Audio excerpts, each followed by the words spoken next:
ilé yìí ni àárín méjì ayé àti ọ̀run èyí tó wà yìí ní àárín méjì ayé àti ọ̀run tí kọ̀kọ́ burú bá ṣẹlẹ̀ láyé ibi tó máa bẹ Ọlọ́run fún lélẹ́yìí bí Bẹ́tẹ̀lì àti kì í ṣe jẹ́ ilé tó fi ń bẹ Ọlọ́run tọ́lọ́run dáhùn bẹ́ẹ̀ náà nílé ìlọ́jẹ́ tó ń dáhùn torí gbogbo àwọn ànábì Ọlọ́run pátá lọ lójú ọ̀nà tí wọ́n bí astrology ń bẹ nínú ilé yìí tó pé ìmọ̀ tó lágbára ni tẹ́ bá ti mọ oṣù tó bí yín ojú ọ̀run ṣe lọ́pàá lọ́gbọ̀ Ọlọ́run ẹ̀dọ́ ẹ̀yà sí gbà bí èèyàn bá mọ oṣù tán bí láti jọ láì December ojú ọ̀run oṣù tó bí yín bẹ́ẹ̀ January bẹ́ẹ̀ February bẹ́ẹ̀ March bẹ́ẹ̀ April bá ti mọ ojú ọ̀run ti yẹ ojú ọ̀run ìmọ̀ tó lọ bẹ́ẹ̀ tó bá pé June ní sí Germany ni má ti lọ máa lọ bẹ̀rẹ̀ gbogbo ẹ̀rọ bá tó lọ bí Ọlọ́run tó máa ṣàdúrà lẹ́yìn tó máa ṣe tó àáfù ilé ẹ̀kọ́ máa lọ dúró sójú lọ àtọ̀rọ̀ tó bá fẹ́ torí má jẹ́ mo ti oṣù tí ẹ yóò sì rí gbà. bí gbogbo ayé ṣe ń lọ sí Kaabah báyìí náà ṣe ń bọ̀ mí báyìí gẹ́gẹ́ bí ìbéèrè tí Ọlọ́run ṣe fún ṣọgbọ́n nígbà gbogbo ayé ló ṣe ń bọ̀ àṣetọ̀ àáfù ilé bí Mẹ́kà ṣe lókìkí yẹn bó ṣe ní òkìkí lẹ́yìn náà báyìí tó ń rọ́ lọ bẹ̀ bẹ́ẹ̀ ni gbogbo ayé ṣe ń bọ̀ àrọ́ sí báyìí náà àsọtẹ́lẹ̀ ti wà torí pé ànábì sáfàlẹ̀ sọ nínú Revelation nínú Bíbélì pé ní ojú ìsàlẹ̀ ń bọ̀ ní ojú ìsàlẹ̀ yẹn lélẹ́yìí gbogbo ànábì lágbàgbọ́ pátá yẹn la ṣe ń lo Báíbù náà lo Kùránì náà lo àdísì pásítọ̀ tó bá dúró rí tó lè bá fún gbàgbà nípa ọ̀rọ̀ Báíbù torí ṣàlàkà Báíbù láti Genesis to Revelation àti Old àti New gbogbo ẹ̀rọ àgbàgbọ́ ẹ̀wọ́n ara fún àkọ́wọ́n kan ẹ̀wọ̀n ànábì yìí sáwọn pictures card fún ọ̀fẹ́ bọ́sítì ẹ̀ fúra sí ìṣàfihàn Ọlọ́run ìṣòro ń tẹnu ẹ̀ jáde àpótí má jẹ́mu tá à ń sọ ta ló gbé ìrìn àjò ní 1945 òun ni eléyìí ayé ẹ̀ ló wà yìí ìgbà tó ti sí ní ayé ẹ̀ ní ẹ fi ọ̀wọ́ pàtó fi ń fi lẹ́ẹ̀kan yẹn àpótí má jẹ́mu yẹn lélẹ́yìí Bíbélì àti àpò àwọn ọmọ ẹnu náà àpótí yẹn gẹ́gẹ́ bí wọ́n ṣe fún àrẹ́bí Noah náà ní hack Al-Qur'ani wá jẹ́rìí Bíbélì ni o Bíbélì ló ti ṣíwájú tí Al-Qur'ani dẹ̀ jẹ́rìí pé kìtàbù imaman wa rahmatun wa hudan lil alamin pé Bíbélì àtàwọn àti Ìnjílà yìí o ìwé ìfinimọ̀nà ni o ìwé tó ti ṣíwájú ni o ìwé àánú ni o ẹgbẹ́ ó jẹ́ ọ̀nà ọmọ gbogbo ayé bí mọ̀lẹ́kà ṣe ní pẹ̀lú tó yẹn àwọn ọ̀kọ́ mọ mọ̀lẹ́kà tó wà ní ṣáájú ọjọ́ yìí wọ́n á pè wọ́n ránṣẹ́ àlejò ní bó ṣe ní agbára tó yẹn ọmọ yẹn wọ́n á pè wọ́n ránṣẹ́ gbogbo wọn wọ́n sọ mi sàbí àṣẹ ọmọ ẹ̀dẹ́ ni Ọlọ́run ṣe sọ ní bí níbi adé ènìyàn ní àwòrán ara mi àwòrán tó rẹwà bí gbogbo ẹ̀dá tọ́nà dá ènìyàn ní ẹ̀bá dáadéjọ́ ní èmi á ní wo méjì lórí èmi àti inú lẹ́yìn. kéèyàn bá ní problem tó bá wá bíbá yìí tó bá ti nígbàgbọ́ ọ̀rọ̀ ẹ̀ fúyẹ́ tí kan bá tẹ̀ ìdàrú gbogbo Nàìjíríà kéèyàn bá ti wọ́n bẹ́ẹ̀ pẹ̀lú ìmọ̀ ọ̀rọ̀ ẹ̀ ti dayọ̀. àgbẹ̀ máa ń rọ pé ká ilé Olúwa níbí báyìí gbígbàdúrà dẹ̀ wà níbí tó pọ̀.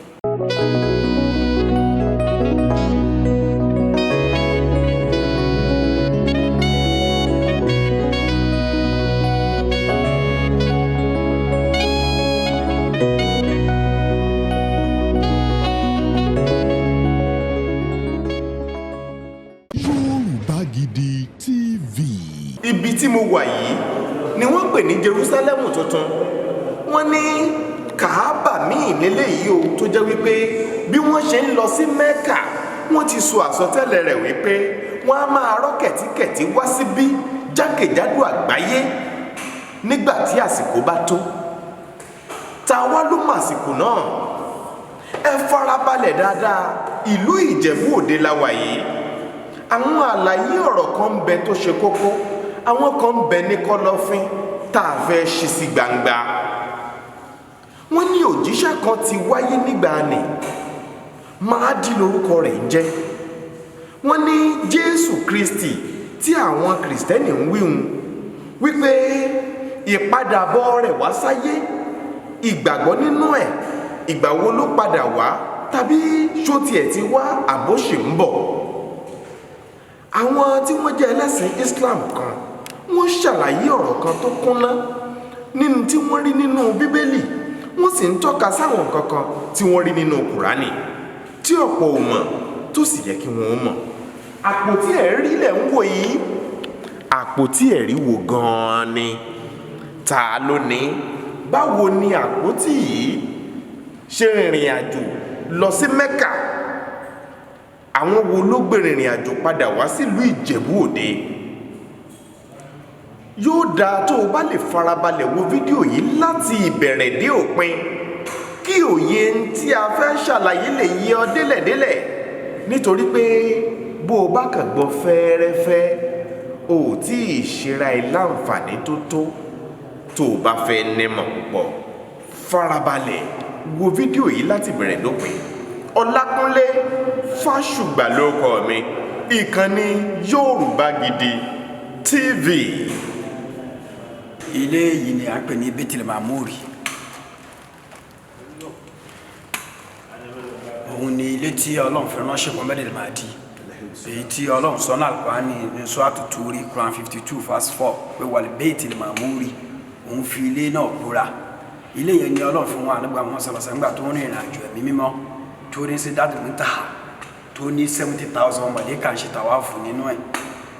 Ilé náà ni Ọlọ́run fi ránṣẹ́ Muhammad al-Mahdi. Torí ilé mẹ́ta ni Ọlọ́run promise fún Ànábì Ádámù kó máa kọ́ sórí ayé. Àkọ́kọ́ ni Baitul Atiq yẹn ni Kaabah tí Ànábì Ibrahim tí òun àti ọmọ rẹ̀ Ismaila kọ́ sí Saudi Arabia. Ẹ̀kejì ní Jerusalem tí Ànábì Dáúdà àti ọmọ rẹ̀ Suleiman tí wọ́n kọ́ sí Israel. Ẹlẹ́ẹ̀kẹta lélẹ́yìí wọ́n ní Baitul Mamuri tí Ọlọ́run bá ọṣẹ́ Muhammad al-Mahdi kọ́ sí ìlú Ijebu. Bí gbogbo ayé ṣe ń lọ sí Kaabah gbáyé náà ṣe ń bọ̀ ní báyìí gẹ́gẹ́ bí ìbéèrè tí Ọlọ́run ṣe fún ṣùgbọ́n nígbàdí gbogbo ayé ló ṣe ń bọ̀ àṣetà wá fún ilé bí Mẹ́kà ṣe lókìkí yẹn ní òkìkí lẹ́yìn náà tó ń rọ́ lọ bẹ̀. bẹ́ẹ̀ ni gbogbo ayé ṣe ń bọ̀ àrọ́ sí báyìí náà. Àsọtẹ́lẹ̀ ti wà. Àsọtẹ́lẹ̀ ti wà torí pé Ànábì sáfà rẹ̀ sọ nínú Revelation nínú Bíbélì pé New Jerusalem ń bọ̀ New Jerusalem yẹn lélẹ́yìí gbogbo má jẹ́ ẹ̀gbọ́n ojú ọ̀nà ọmọba ní Israẹla méjìlá ló wà ń bẹ pátá ojú ọ̀nà mẹ́rìndínlógún ló wà ní eléyìí ojú ọ̀nà méjìlá tó ń bá ní Israẹla àti ojú ọ̀nà mẹ́rin àwọn àgbàgbà mẹ́rin àwọn tó wà ní ìṣáájì omi oníṣẹ́ Abdul Qadir wọn lójú ọ̀nà tó ń yẹ ṣé ọmọdé ṣé wọn Nábì wa Muhammad sallallahu alaihi wasallam ojú ọ̀nà ti ẹ̀rọ àlọ́ ìyẹn ojú ọ̀pọ̀nà ilẹ̀ ṣé Ahmad Tijani ló wà ní hàn tọ̀hún yẹn ló wà ní ìṣáájì iná ṣé Muhammad al-Mahdi ló wà ní ojú ọ̀nà bí olúwa dúpọ̀ náà afẹ́fẹ́ àwọn mẹ́rin yẹn àfikún méjìlá tó wá jẹ́ ojú ọ̀nà 16 gbogbo ọmọ òpó kọ̀ọ̀kan yìí tó orúkọ Ọlọ́run lọ́kọ̀ sí Kúdírà ìbádà ilé orúkọ Ọlọ́run méje ló wà lápá bí méjì ló wà lápá bí eléyìí ni màání eléyìí ni mọ̀lẹ́wì méje gbogbo wọn ló fi tó má jẹun ojú ọ̀nà yìí ojú ọ̀nà ànágbà Ibrahim wọn ni Baitul Kursiyu Rahim ojú ọ̀nà tààrà tó lọ sí bí iye gbogbo ilẹ̀kùn ojú ọ̀nà kọ̀ọ̀kan ló ní má jẹun títí ẹ̀ tí ó fi tù fún wọn olú sọ pé ilé yìí gbogbo ayé ló ń padà bọ̀ ń bí gbogbo ayé náà ṣe lọ sí Kaabah tó bá lè kẹ́yìn sí ayé gbogbo ayé ló ṣe ń bọ̀ bí báyìí kí wọ́n máa ṣe tàwáàfù ilé yìí náà àpótí má jẹ̀mú tá à ń sọ́ta ló gbé ìrìn àjò ní 1945 òun ní ilé yìí ayé ẹ̀ ló wà yìí ìgbà tó ti sí ní ayé ẹ̀ ní ẹ fi ọmọ ọ̀pá tó fi ń gbé lẹ́ẹ̀kan yẹn àpótí má jẹ̀mú yẹn lélẹ̀ Bíbélì àti àpò àwọn ìgbẹ́ nínú àpótí yẹn gẹ́gẹ́ bí wọ́n ṣe fún àlọ́bí ìlú àná ní háàkì àpótí májèmú ní háàkì yẹn lélẹ̀ tí Ọlọ́run fún ránṣẹ́ Ìbàdàn òun ló gbé láti ìlú Ìjẹ̀bú lọ sí Saudi 1945 ìgbà tí wọ́n ṣí àpótí ètò bá Kùránì àti Báíbù wọ́n ṣàlẹ́jẹ̀ bí i báwo ló ṣe máa fi Báíbù àti Kùránì papọ̀ sínú àpótí kan ṣoṣo ṣé wọn pé ohun tó ṣe olódì sófin ẹ̀sìn ló wá ń ṣàlàyé fún olùdí tó ṣe ẹ̀fìn méjèèjì nìwé mímọ́ apá ọ̀tún àti apá òsì ni tíyàn bá lójú ọ̀tún tó bá lójú òsì kò complete léèyàn Al-Qur'ani wá jẹ́rìí Bíbélì ni o Bíbélì ló ti ṣíwájú tí Al-Qur'ani dẹ̀ jẹ́rìí pé kìtàbù imaman wa rahmatun wa hudan lil alamin pé Bíbélì àtàwọn àti Ìnjílà yìí o ìwé ìfinimọ̀nà ni o ìwé tó ti ṣíwájú ni o ìwé àánú ni o ẹgbẹ́ ó jẹ́ ọ̀nà ọmọ gbogbo ayé bó ṣe wà náà Al-Qur'ani nìyẹn àìmọye àyà ló jẹ́rìí bẹ́ẹ̀ ìgbà tó dẹ̀ ṣàlàyé fọ́tọ́ náà rí ọgbà pẹ̀lú òdodo ni wọ́n fún àwọn àgbà pé ọ̀gbẹ́ni yóò ṣe ìfẹ́ inú ẹ̀ ìhun tó ti ṣíwájú tó wà Al-Qur'ani náà tẹ̀ ní àpótí iná pẹ̀lú àpótí má jẹun àárín ọ̀pọ̀ òpó mẹ́ta tó wà lóko ní àyàtò wà àyà wà dáàni àárín ìlú ló máa wà torí àtúkọ̀ lọ́wọ́ àtúkọ̀ tó wà tẹ́lẹ̀ nínú yàrá yẹn ó wà ní àyè ló máa wà nígbà tó ti parí ẹ̀wọ̀n tí ìgbà tó wà di 1995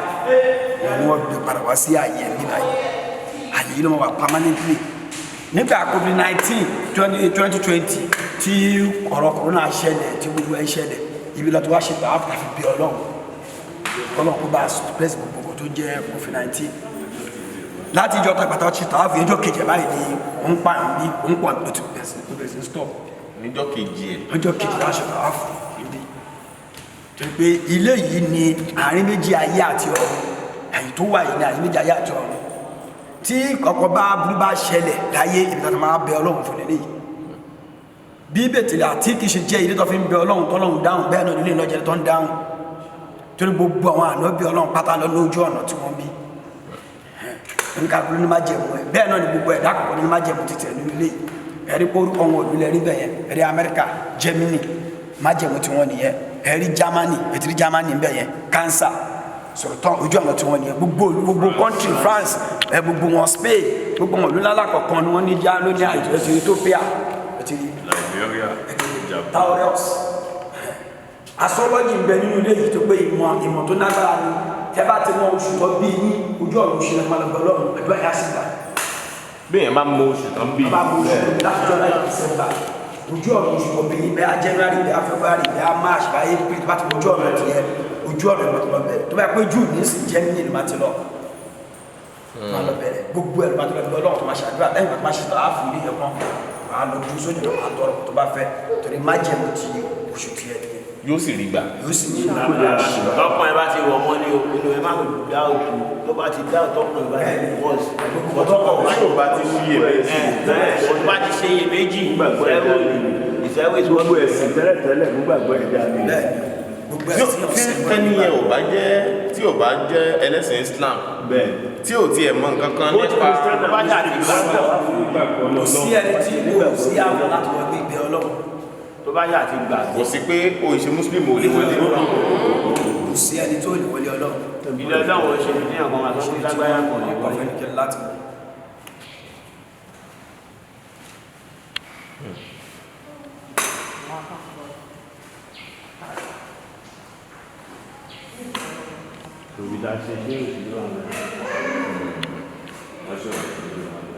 so gbogbo àwọn òkú kọ̀ọ̀kan yìí ló ní ìtumọ̀ tí ẹ̀ lórúkọ má jẹ́ orúkọ Ọlọ́run lára Ọlọ́run lọ́sìn lórúkọ tó ń jẹ́ ọ̀hún yẹn sọ pé màá ní àti mọ̀lẹ́wù màá ní méje mọ̀lẹ́wù méje ó jẹ́ 14 ojú ọ̀nà bí alápẹ̀lú bíyà mẹ́sàn-án tẹ́ bá kọ ẹgbẹ́ mẹ́sàn-án ni mẹ́rin bí kan bẹ́ẹ̀ ó jẹ́ mẹ́sàn-án ojú ọ̀nà lẹ́yìn sọ̀rọ̀tìfà àlíyà mẹ́jọ ojú ọ̀nà Ànábì Sùlẹ́mánì ni ojú ọ̀nà lẹ́yìn sọ̀rọ̀tìfà àlíyà là ń pè yẹn ojú ọ̀nà níbi lọ́pẹ́ ní sifat kamal tí a nígbà mọ́ sọ́lọ́sọ́lá òkú mẹ́fà ló wà ńbẹ̀ ojú ọ̀nà bíi lápẹ́ ní sẹ̀lbíyà tí sẹ́kù mẹ́rin máa di mẹ́fà ló wà ńbẹ̀ ojú ọ̀nà ilé ìnáwó níbi sàárà mẹ́rin tí sọ Ahmad Tijani mẹ́rin ló wà ń bí mẹ́rin ló wà ń bí níbi sàárà yẹn ó ṣe ní akọ ó ṣe ní abo torí omi àti iná tí omi ní sọ Abdul Qadir iná ní sọ Ahmad Tijani òkú mẹ́rin ni òun mẹ́rin jẹ́ wọn lápẹ́ ní sàárà gbogbo wọn ló ní orúkọ tí wọ́n jẹ́ tọ́sí ni má jẹ́ mu wọn.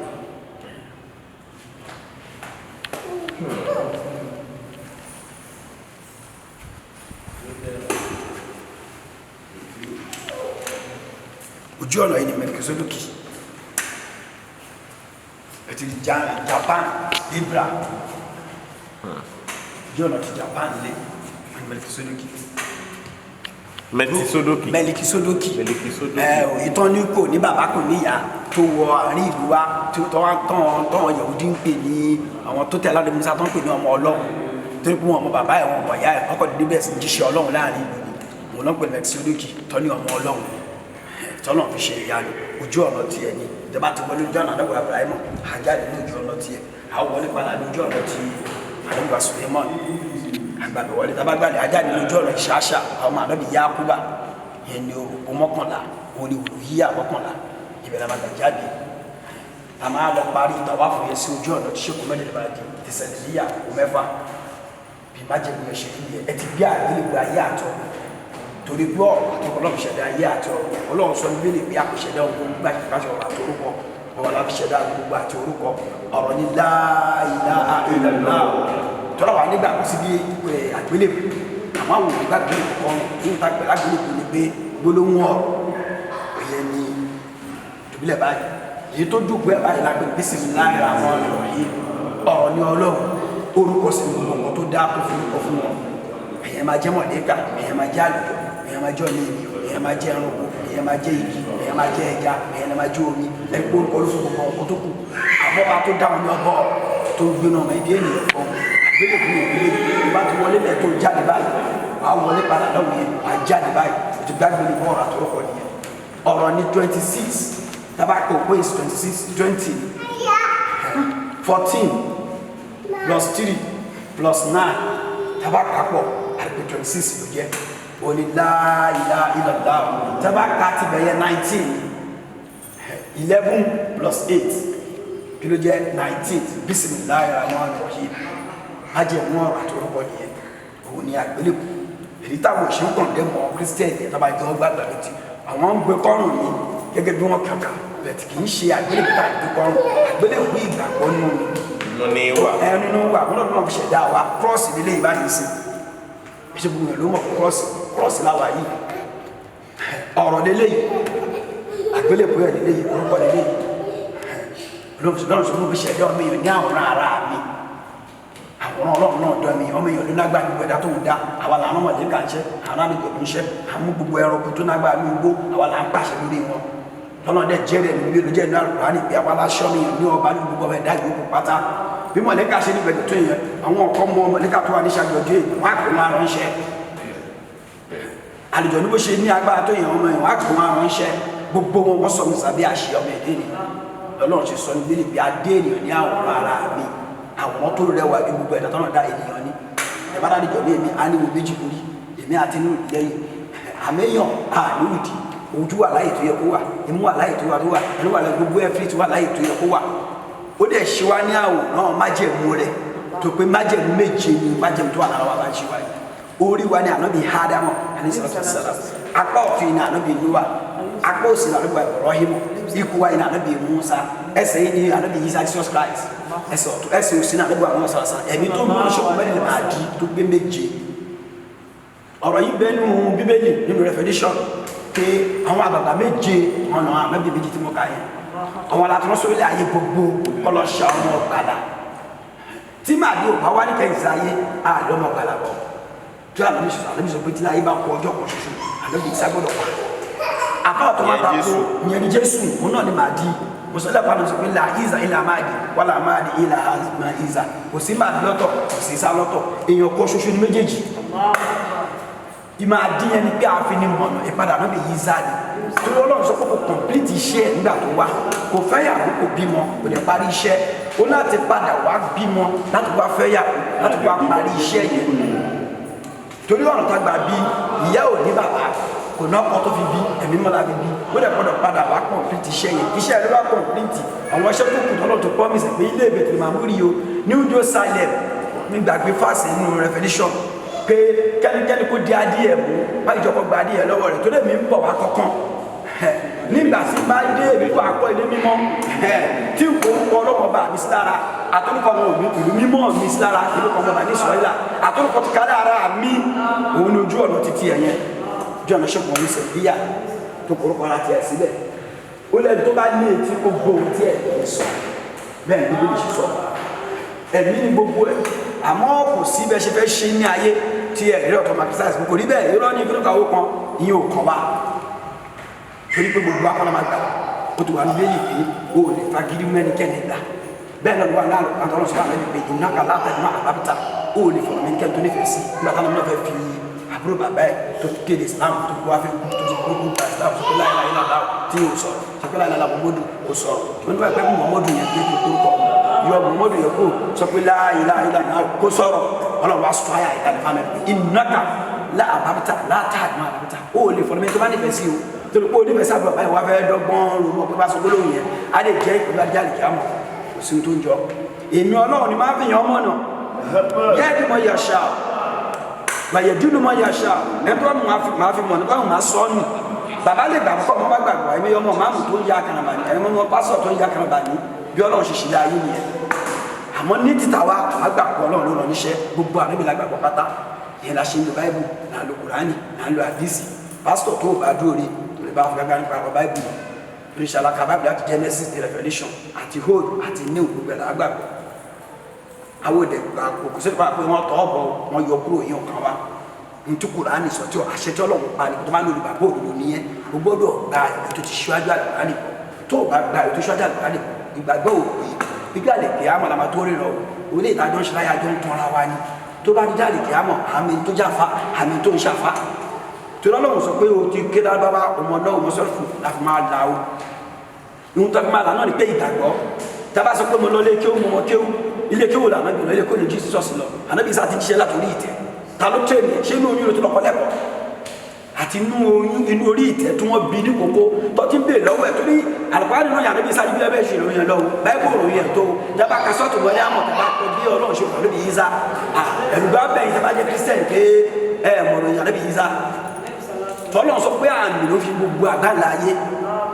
orí ìtẹ́ ni àmọ́dé àmọ̀ gbèdé tó wọ́n bèèrè lọ́gbẹ̀rẹ̀ lórí ọmọ tó gbé wáyé bàbá ẹ̀ ò ṣe ní ìyànkíyàn ìyá ẹ̀ náà kì í ṣe ní pàṣágà ibi ló wá ti gbọ́ lọ́n kó bá nọwọ́ sí ọmọ lọ́ní kí ló ń ṣe ẹ́ ìgbà tí ń ṣe mọ́lẹ́ àmọ́ ọmọ orí ìtẹ̀lẹ́ tó bá sọ lẹ́sẹ̀kẹsọ̀ mọ́ dáhùn ìní abdullahi atari kitaba wà ó sí ní akíbùsọ̀ ọlọ́run pamọ́láṣẹ fún mi ní ìwé mímọ́ yẹn ní ìjìlá ó pamọ́láṣẹ kí máa kírun ó ní kí máa yọ sàká lópin ìgbà tí èmi bá ń bẹ lára mi bó ṣe sọ ní Kùránì nìyẹn nínú ọ̀nà eléyìí ní ọ̀rọ̀ àlóbì yìí sá ẹ má ṣe ìbejì nípa ẹ̀ ọlọ́run sọ fún wa nìyẹn ẹ̀wọ́n ara fa àwọn ọkọ̀ ẹ̀wọ̀n àlóbì yìí sá wọn ní just cast wọn fẹ́ kó sí ti ẹ fúra sí ìṣàfihàn ọlọ́run ìṣòro ń tẹnu ẹ̀ jáde torí pé ọlọ́run fúnra ẹ̀ lọ́rùn tó sọ tó ròyìn ẹnu Kùránì ó ròyìn sọ́tọ̀ alìmọ̀lánà kó òun ṣá mọ́rí àmọ̀lẹ́ṣà ìsọ̀fà ìkì ló pè. NDT Clearing Freight and Logistics iṣẹ́ wọn dára wọ́n ta sánsan wọn kárí ayé. NDT Clearing Freight and Logistics bá a ṣe kárí ayé bẹ́ẹ̀ ni òye iṣẹ́ yé wa cargo services wá dúró tán láti Nàìjíríà a ó bá yín gbé nǹkan ránṣẹ́ sí àwọn èèyàn yín ní Europe UK US Canada Asia lọ bẹ́ẹ̀ gàárì epo pupa ẹ̀gúsí ẹja gbígbẹ ìgbín irú àpọ̀n aṣọ ìlẹ̀kẹ̀ àwọn ìwé tó ṣe pàtàkì àti bẹ́ẹ̀ bẹ́ẹ̀ lọ kò tán síbẹ̀ MDT Clearing Services lékè téńté àṣẹ tó ń tẹjọba tá a gbà ó mú àwọn èèyàn yàn wá láàyò láti port ọwọ́ kan ni MDT á clear kọ̀ńténà yín jáde fún yín bó ṣe kọ̀ńténà tó kún fún káà lóríṣiríṣi tàbí ohun mìíràn àwọn òṣìṣẹ́ wa kọ̀ lálá professionalism wa kò lẹ́gbẹ́ MDT doorstep delivery service náà ò gbẹ́yìn níbikíbi lágbàáyé àwa gbé ọjà yín fún yín lẹ́nu ọ̀nà yín MDT tún bá ní rajà product sourcing ìyẹn ni pé à á ràn yín lọ́wọ́ láti ra ohun tí ẹ fẹ́ à á sì fi ránṣẹ́ sí yín ní kánmọ́ kóbó ní MDT Clearing Freight and Logistics akájú ẹ̀ àtò àlétò iṣẹ́ wa yàn ó yanjú lówó péréte ẹ máa bọ̀ lólùléeṣẹ́ MDT ní nọ́mbà 22 Latif Salami Street Ajao Estate Ìkẹjà Lagos a sì tún ní ẹ̀ka káàkiri orílẹ̀-èdè Nàìjíríà ẹ bá wa sọ̀rọ̀ 0818-231-1480 àti 0912-907-4004. bákan náà iléeṣẹ́ MDT lókè òkun wà ní Toronto Canada please call +16472895364 website www.mdtfreights.com. MDT Clearing Freight and Logistics assure delivery. ànábì ọlọ́run ni Mọ́ríámọ̀ àwọn àfọkànfọ́ máa sọ pé ànábì obìnrin wà ní ànábì ọlọ́run ni Mọ́ríámọ̀ tọ́nà ní tọ́ba pé Mustapha ní orúkọ ànábì Muhammad ẹni tí a ṣàlẹ́ṣà ọlọ́run fún orúkọ yẹn ọlọ́run dẹ̀ fún Mọ́ríámọ̀ náà lórúkọ yẹn the same thing Kùránì ìwà sọ pé ànábì obìnrin wà ó sọ pé olóhùn lòún ṣa Mọ́ríámọ̀ lẹ́ṣà lórí gbogbo obìnrin ayé ló pé èèyàn kan máa ń gbé Fatima lórí Mọ́ríámọ̀ kò mọ ohun tó ń sọ èèyàn kan náà ń gbé Aisha lórí Mọ́ríámọ̀ kò mọ ohun tó ń sọ tó bá mọ ohun tó sọ kò lè rí ẹ̀rí tọ̀wọ̀n yẹn mú wá ní Kùránì àmọ́ tí Mọ́ríámọ̀ mú wá ní Kùránì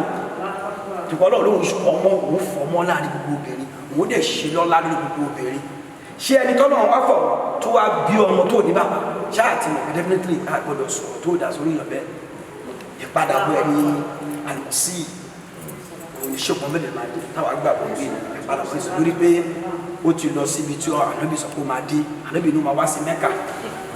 láti ó máa kó àwọn èèyàn more than 313 tẹ̀léra ẹ̀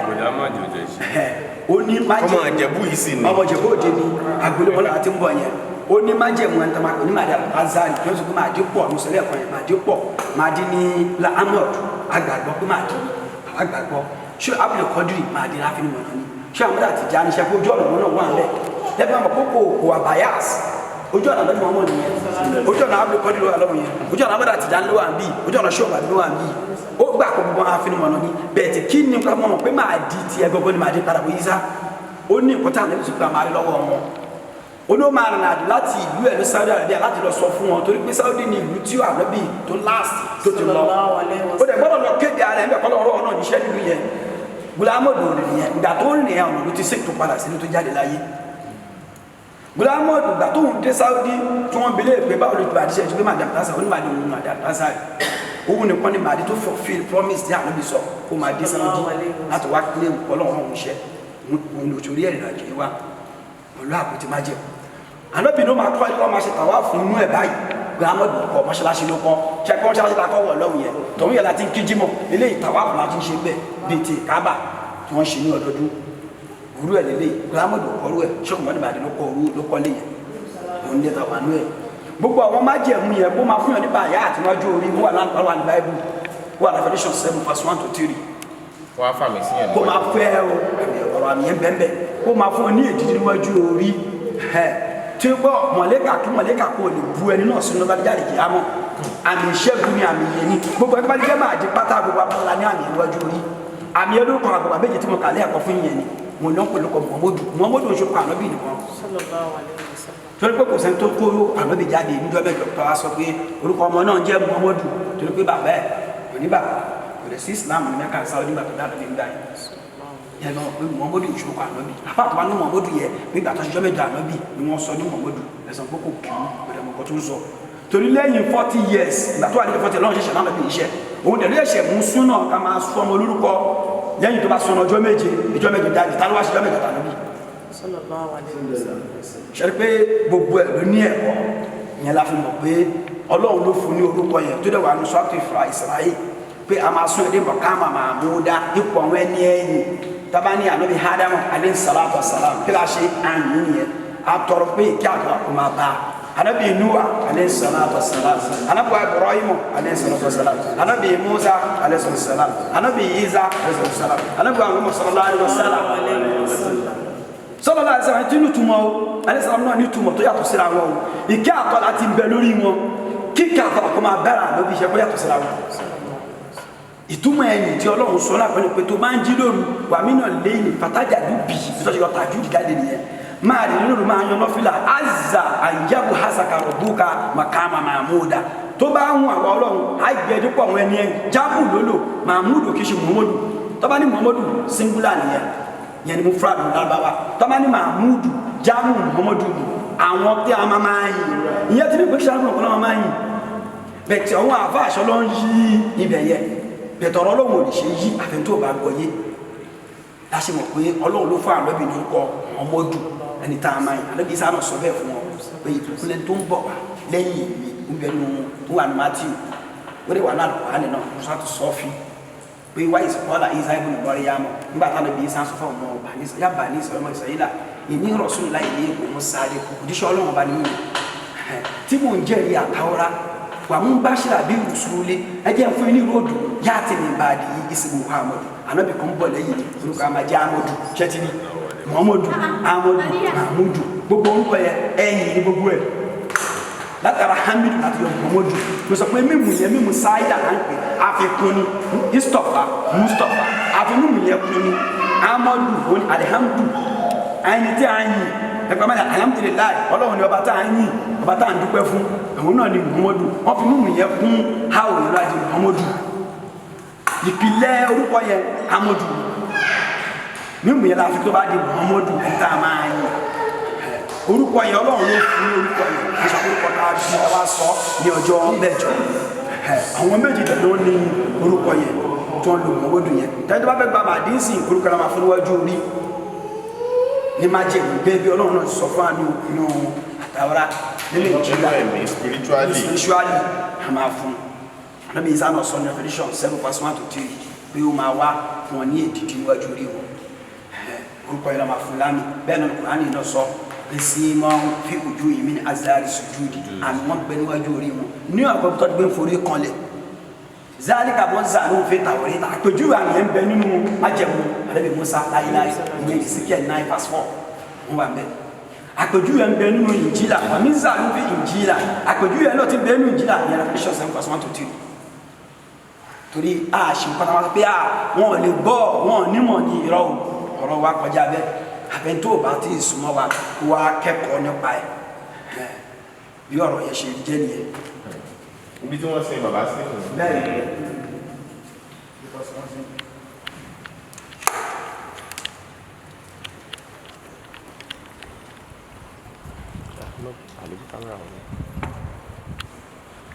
àní lè gbé kámẹ́rà wọnú ìjò.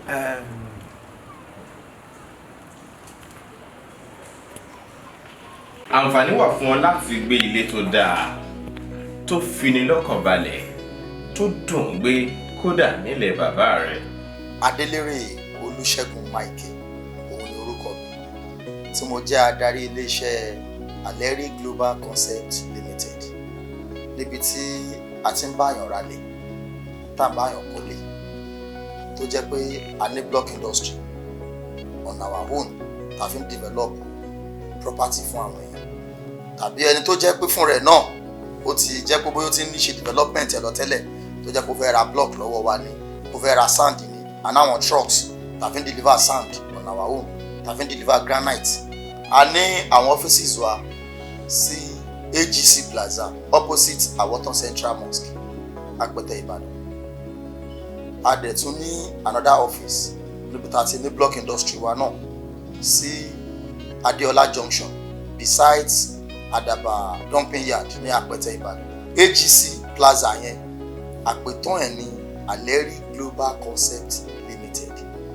tó jẹ́ orúkọ iléeṣẹ́ wa níbi tá a ti ń talé tá a ti ń báyàn kọ́lé, tá a ti ń báyàn ralé, tó dẹ̀ jẹ́ pé à ń fi òótọ́ ọdún ṣe, òótọ́ ọdún tá a sì ń lò látọ̀dún tá a ti wà ní ẹnu iṣẹ́ yìí ló mú wa tayọ. Ẹni tó bá mọ̀nà gan-an ni kó tẹ̀lé, gbáyé ìfọ̀kànbalẹ̀ nílẹ̀ baba ńlá bàbá rẹ̀.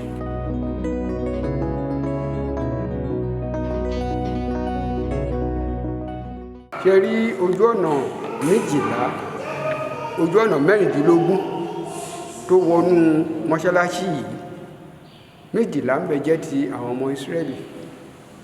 4 ń bẹ jẹ́ ti àwọn tí wọ́n ti dárúkọ lẹ́ẹ̀kan. Bẹ́ẹ̀ tí ojú ọ̀nà bá a ṣe dúró yìí, ojú ọ̀nà 16 ó wà ní gbogbo ara wa. Ẹ má wò mí o, ìkànnì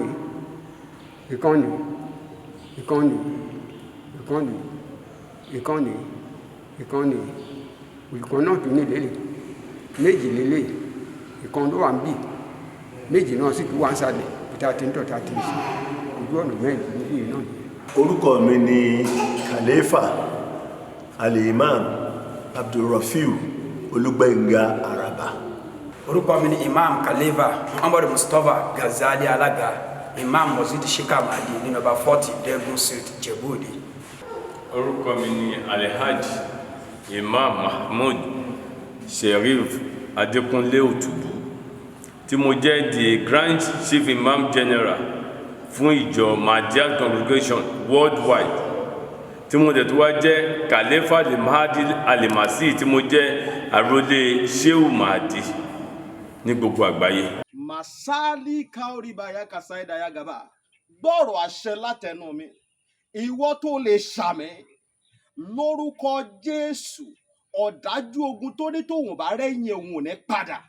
Lórúkọ Ọlọ́run Bàbá tọmọ tẹ̀mí mímọ́, iná Ọlọ́run kó jó dànù. Orúkọ mi ní Prophet Ṣólóyè Táíwò, bàbá orí òkè àṣẹ àtagbára, látòrí òkè àṣẹ àtagbára tó wà ní Gbẹ́ńkú area, Olódó garage nílùú Ìbàdàn. Masadali kapa gbọ́ọ̀rọ̀ Olúwa, ọ̀dájú ènìyàn tó ń bá ọ rìn tó lóhùn ní jẹ́ kó rógòlù láyé, irú ẹni bẹ́ẹ̀ lórúkọ Jésù idà ọ̀run kó gé wọn dànù. Wòmísà, Olúwa rán mi sí ọ̀pọ̀lọpọ̀ àwọn ènìyàn. Kí ni t'Olúwa dẹ̀ fi rán mi sí ọ? Òun náà ni pé má sọ ìrètí nù. Dádì àti mọ́mì jọ̀ọ́, mo bẹ̀ ọ́, ó lè ti gbàdúrà lóòótọ́, ó lè ti gbààwẹ̀ lóòótọ́, ó lè ti lọ oríṣiríṣi orí òkè lóòótọ́, ṣùgbọ́n sá Olúwa ní kí n sọ fún ọ pé gbogbo ohun tó ń béèrè tó ti rí yẹn má sọ̀rọ̀ ìtínú. Tó bá ṣeé ṣe, oh my God, tí Jésù bá lè jí Lásárù, òkú ọjọ́ 3, òkú tó ti kú fún ọjọ́ 3 tó ti ń rùn, táwọn èèyàn ti ń wò pé báwo làwọn ṣe fẹ́ ṣe, tí agbára Ọlọ́run bá lè jí òkú yẹn dìde, gbogbo ohun tí wọn náà ń lé tó dàbí pé kò tí tẹ̀ ọ́ lọ́wọ́, máa sádàlíkàbà, Olúwa ló máa ṣe fún ọ. Gbọ́ mi sà, ṣé ìgbéyàwó tiẹ̀ gangan òun ló dàrú ni? Oh my God, ṣé iṣẹ́ lòun wá tó ò tí ì rí? Masadali kaparibaya kasaidaya, ṣé ìgbéga ló ń wá lẹ́nu iṣẹ́ tó ti rí? Kí ló ń tó ti ń dààmú káàkiri? Ṣé ọmọ tó ti ẹ̀bí ló ń fún ọ ní wàhálà ní gbogbo ìgbà tó ti lọ káàkiri tó dàbí pé ò ti rí ọ̀nà àbáyọ? Olúwa ní kí n sọ fún ọ pé má sọ ìrètí nù. Wòmísà, ó ti pàdé ẹni tá a rán sí ọ ni, òun ló fà á, ṣùgbọ́n Olúwa rán mi sí ọ pé àkókò rẹ ti tó, òun fẹ́ tú ọ sílẹ̀ nínú gbogbo àjàgà ogun èyí tí ayé rẹ wà. ẹnìkan máa ṣàmẹ gbọ́ọ̀rọ̀ olúwa gbogbo àjàgà ogun lórí ayé rẹ gbogbo àjàgà ogun lórí àyànmọ́ rẹ lórúkọ Jésù iná Ọlọ́run kó jádànù wòmísà bóyá o tiẹ̀ wà lókè òkun ò ń ṣiṣẹ́ ṣùgbọ́n síbẹ̀ ò lákòjọ bóyá o tiẹ̀ wà lókè òkun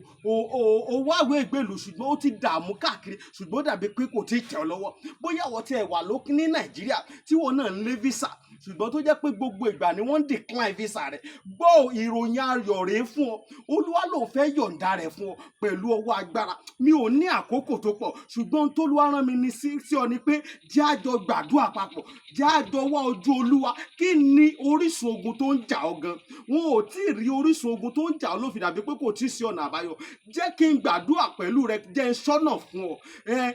tí olúwa bá sọ fún mi lórí ọ̀rọ̀ ayé rẹ ìwọ náà jájọ gbàdúrà lé lórí kó wá ò pé ṣé lóòótọ́ ṣé wòlíì ni mo pè ní àbí kì í ṣe wòlíì gómìsà tó o bá pe wòlíì ìwọ kọ́ ni wàá ṣàlàyé orísun ogun tó ń jà ọ́ wòlíì lolúwa máa mí sí tí ó sọ àṣírí ogun tó ń jà ọ́ tí wàá sì rí i pé lóòótọ́ àṣẹ ni tọ́lọ́run rán sí mi rèé wòmísà ọ̀pọ̀lọpọ̀ àwọn ìyanu ló ń ṣẹlẹ̀ lórí òkè tí mo ti ń bá ọ sọ̀rọ̀ yìí ṣùgbọ́n mélòó ni mo fẹ́ tẹnubọ̀ nínú àwọn ìyanu tó ń ṣẹlẹ̀ ṣùgbọ́n wọn náà lè gbìyànjú jájọ gbàdúrà má jẹ́ kó sú ọ jájọ gbàdúrà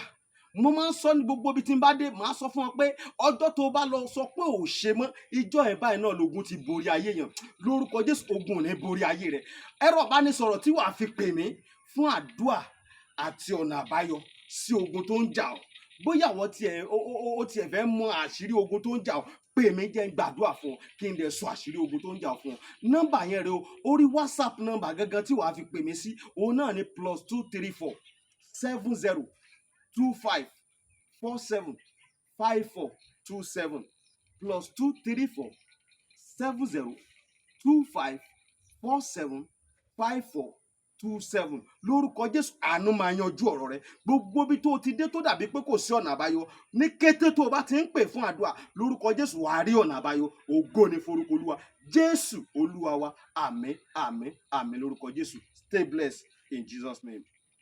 Bàbá Aládò ọmọ àgbáhùn lálá tí ń pàṣẹ ògùn warawara. Bíná bá rómi àgbàgbé ilé tó fẹ́ jó. Bẹ́ẹ̀ tó bá rómi àgbàgbé ariwo tó fẹ́ pa. Bí ṣòro bá fojú kan Bàbá Aládò gbogbo gànàgànà ara àṣòro á sì balẹ̀ pẹ̀sẹ̀. Bí ìgbà ògùn náà bá bọ́ sómi tó dákẹ́jẹ́. Kí ni ìṣòro tó sọra ẹ̀ di ọ̀rẹ́ ìmùlẹ̀ sí Ọlọ́run? Àìsàn wo ló ń ṣe ọ tó ń lọ tó ń bọ̀? Tó ní dandan lá ọ̀run oṣù ní àparò kú sí. Bàbá Aládò fúnra ẹ̀ kún ọkọ̀ òkè. Ògbóǹtarìgì nínú ká fi ewé àti egbò tú ọ̀pọ̀lọpọ̀ sílẹ̀. Bàbá Aládò fúnra ẹ̀ ó ti dé láti abúlé Aládò ìlú Olórílé méje ní ìlú Ìbàrìbà. Ó ṣe pàtàkì kó o tètè kàn sí Bàbá Aládò. Wọ́n bá yín fojú inú fojú àgbà wo tí ń yọ yín lẹ́nu lágọ̀ọ́ ara pẹ̀lú àwọn irinṣẹ́ ìgbàlódé. Ẹ má sì gbàgbé àwọn egbòogi wa tó gbàṣẹ gbòǹtẹ̀ ìjọba. Lego herbal mixture àti Osconto capsule. Èyí tẹ̀ ń rírà láwọn fámásì káàkiri. Ẹ máa pe Bàbá Aládò 080 28 12 1088. Yorùbá Gidi TV. Yorùbá Gidi TV òun ni kẹ́ ẹ máa wò nígbà gbogbo ẹ fojú yín lóúnjẹ níbi tẹ́ ẹ ti lè kọ́gbọ́n níbi tẹ́ ẹ ti lè rí àwọn àṣà Yorùbá tó yanjú Yorùbá Gidi TV òun ló mú ètò rere wálé ayé níbi tẹ́ ẹ gbé fẹ́ kọ́gbọ́n níbi tẹ́ ẹ gbé fẹ́ kọrin Yorùbá Gidi TV òun ló ń pè yín kẹ́ ẹ máa wò nígbà gbogbo. Yorùbá Gidi TV. Ibi tá a ti ń fún yín láwọn nǹkan tẹ́ ẹ fẹ́ àwọn nǹkan tó ṣàǹfààní tó yẹ kẹ́ ẹ máa wò nígbà gbogbo nígbàkigbà ìbẹ̀lẹ̀ wà yìí máa subscribe sí subscribe tẹ subscribe sí. Yorùbá Gidi TV.